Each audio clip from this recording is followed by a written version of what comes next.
মা বলতো কিছু কিছু জিনিস না পাওয়া ভালো। আসসালামু আলাইকুম, সবাই কেমন আছেন? আমরা আল্লাহর রহমতে ভালো আছি। আজকে দুপুরে রান্না কি করব তা আপনাদের সাথে শেয়ার করব। আজকে করব করলা ভাজি দেশি আলু দিয়ে আর রুই মাছ দিয়ে ডাঁটা রান্না করব।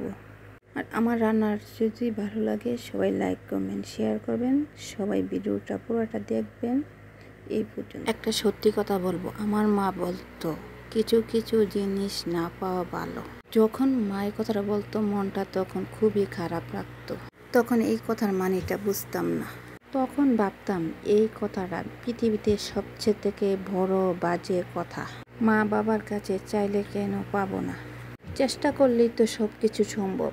এখন বুঝি মা কেন কথাটা বলতো। সব কিছু আমাদের হাতে থাকে না, চাইলে সব কিছু ঠিক করে ফেলা যায় না। কিছু ভুল চাইলেও মুছে ফেলা যায় না। চাইলেও কিছু অনুভূতি প্রকাশ করানো যায় না। কিছু গল্প শুরুর আগে শেষ হয়ে যায়। জীবনে আবার কিছু প্রশ্নের উত্তর থাকে, যা উত্তর মিলানো যায় না। শুধু মনে রেখে বাঁচতে হয়। মার কথাটাই সত্যি। এখন বুঝতে পারি না পাওয়া পাওয়া, শিখে নেওয়া, মেনে নেওয়া এখন কতটুকু কাজে লাগে। আগে বুঝতাম না, না পাওয়া মানিয়ে নেওয়া মানে কি, সান্ত্বনা কি। এখন সব কিছু মানিয়ে নিতে হয়, শিখতে হয়, চুপ করে থাকতে হয়। এটাই মেয়েদের জীবন।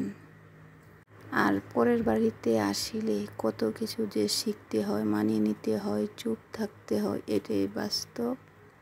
এখন চলতে গিয়ে বুঝতে পারতেছি যে মা যা বলে তাই সঠিক ছিল, কিন্তু ওই সময় বুঝতাম না মার কথা।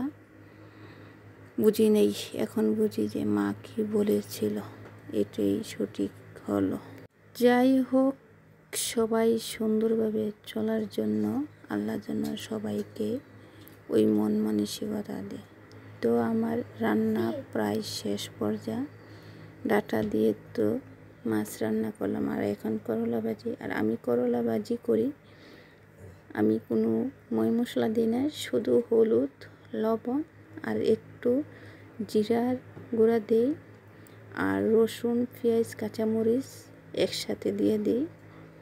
দেওয়ার পরে এটাই আস্তে আস্তে ভাজতে ভাজতে যখন ভাজা হবে তখন, আর এই ভাজিটা অনেক টেস্ট হয়, ভালো লাগে। আর দেশি আলু দিয়ে ভাজি করা অন্যরকম একটা স্বাদ করলা ভাজি।